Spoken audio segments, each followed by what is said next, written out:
7वां अध्याय। श्री कृष्ण बोले, हे पार्थ, मुझ में मन लगाकर मेरे ही आश्रय होकर योगाभ्यास करते हुए मेरे स्वरूप को संशय रहित जिस प्रकार तूने पूर्ण ज्ञान होगा सो सुनो। विज्ञान से सहित वह पूर्ण ज्ञान में तुम्हें सुनाता हूं, जिसके जानने से तुझको इस लोक में और कुछ जानना शेष नहीं रहेगा।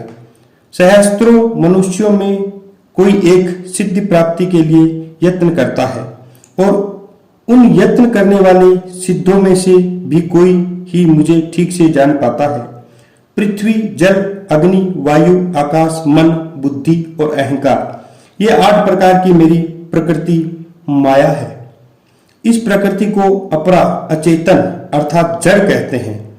और हे महाबाहो, इससे दूसरी प्रकृति परा अर्थात चेतना है, जिसने ये संपूर्ण जगत धारण किया है। इन्हीं दोनों प्रकृतियों से सब प्राणी मात्र उत्पन्न होते हैं, ऐसा जानो। यह प्रकृतियों मुझसे ही उत्पन्न हुई है।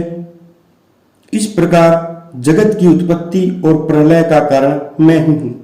हे धनंजय, धागों से जिस प्रकार मणि पिरो जाती है, उसी की भांति यह संसार मुझ में गूंथा हुआ है।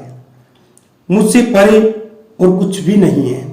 हे कुंती पुत्र, जल में रस में मैं ही हूं, चंद्रमा और सूर्य में प्रभा में मैं ही हूं, सब वेदों में प्रणव में मैं ही हूं, आकाश में शब्द तथा पुरुषों के पौरुष में मैं ही हूं। हे अर्जुन, पृथ्वी में जो सुगंध है तथा अग्नि में जो तेज है वो मैं ही हूं। सब प्राणियों में जीवन और तपस्वियों में तप है वो मैं ही हूं। हे पार्थ, संपूर्ण प्राणियों में सनातन बीज रूप तुझको ही जानना है। बुद्धिमानों में बुद्धि रूपी और तेजस्वियों में तेज मैं ही हूं। हे भारत, काम और रोग रहित बलवान पुरुषों में बल और पुरुषों में धर्म के लिए किए जाने वाला काम मैं ही हूं।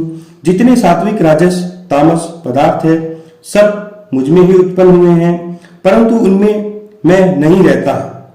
सत्य, रज, तम, इन तीनों गुणों के भाव से यह सारा संसार मोहित रहता है। इसी कारण ये तीनों गुणों से परे मुझ अव्यय परमात्मा को नहीं जानता। मेरी यह त्रिगुणमयी और दिव्य माया अत्यंत दुस्तर है। जो तुझको अनन्य भाव से भजते हैं वे इसी माया को पार कर जाते हैं। जो पापी, मूढ़, नराधम, जिनका माया ने ज्ञान हर लिया है और आसुरी भाव ग्रहण किए हुए हैं, तुझको नहीं पाते हैं। हे भारत श्रेष्ठ अर्जुन, 4 प्रकार के मनुष्य तुझको भजते हैं। दुखिया, जिज्ञासु, ऐश्वर्य की कामना करने वाला और ज्ञानी। तीन में सदा मुझ में एकाग्रचित और केवल मेरी भक्ति करने वाला ज्ञानी पुरुष श्रेष्ठ है, क्योंकि मैं ज्ञानी को अत्यंत प्रिय हूं और वह मुझको प्रिय है। यद्यपि वह सभी भक्त अच्छे तथापि ज्ञानी तो मेरी आत्मा ही है, क्योंकि वह मुझ में ही मन लगाकर मुझको ही सर्वोत्तम गति मान मेरा ही आश्रय ग्रहण करता है। अनेक जन्म के अनंतर वह ज्ञानी मुझ में पा लेता है। महात्मा अत्यंत दुर्लभ है, जो सब जगत को वासुदेव में समझे। अपनी अपनी प्रकृति के नियम के अनुसार मनुष्य भिन्न भिन्न भोगों की कामनाओं से अज्ञान में डूबकर उन फलों की चाहना से अन्य देवताओं के अधीन होकर उनकी उपासना करते हैं। हे अर्जुन, जो भक्त श्रद्धा पूर्वक जिन जिन देवताओं का पूजन करते हैं, उन पुरुषों की उस श्रद्धा को मैं उन देवताओं के दृढ़ कर देता हूं। वह इस श्रद्धा के युक्त होकर उस देवता की आराधना करते हैं, फिर उसको मेरे ही द्वारा रचे हुए काम फल प्राप्त होते हैं।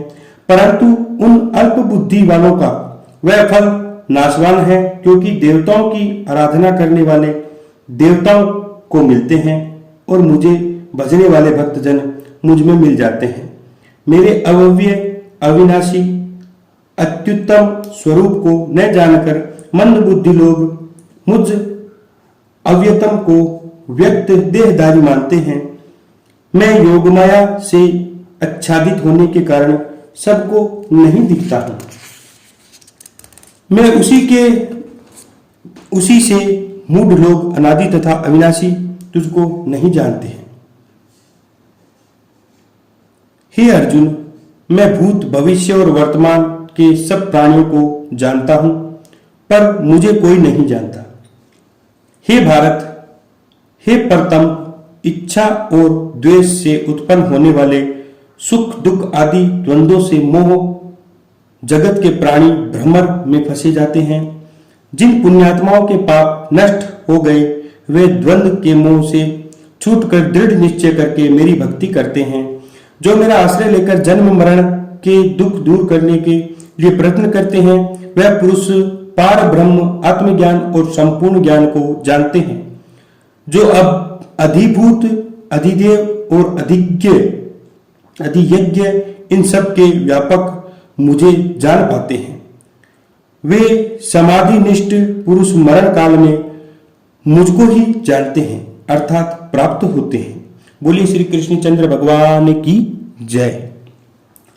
7वें अध्याय का महात्म्य।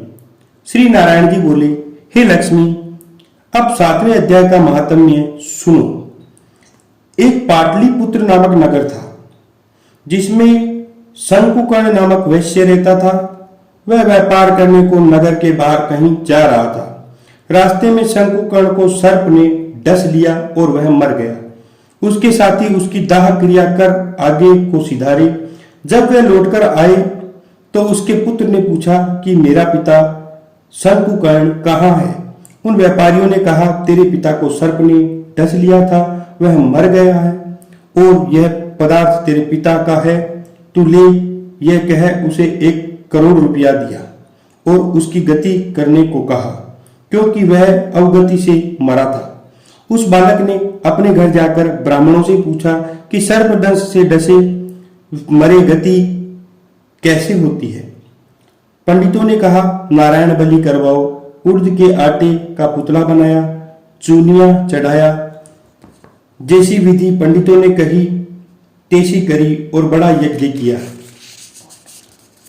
बहुत ब्राह्मण जिमाए, श्राद्ध पिंड पत्तल कराया, बाकी द्रव्य जो रहा चारों भाइयों ने बांटा।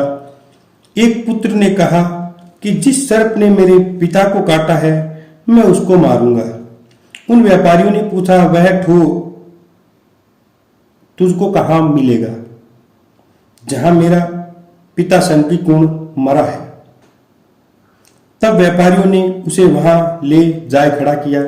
देखा तो वहां एक बामी है, तिस में कुदालों के साथ खोदने लगा। जब छेद बड़ा हुआ तो वहां एक सर्प निकला। कहा, तू कौन है, मेरा घर क्यों खोदता है।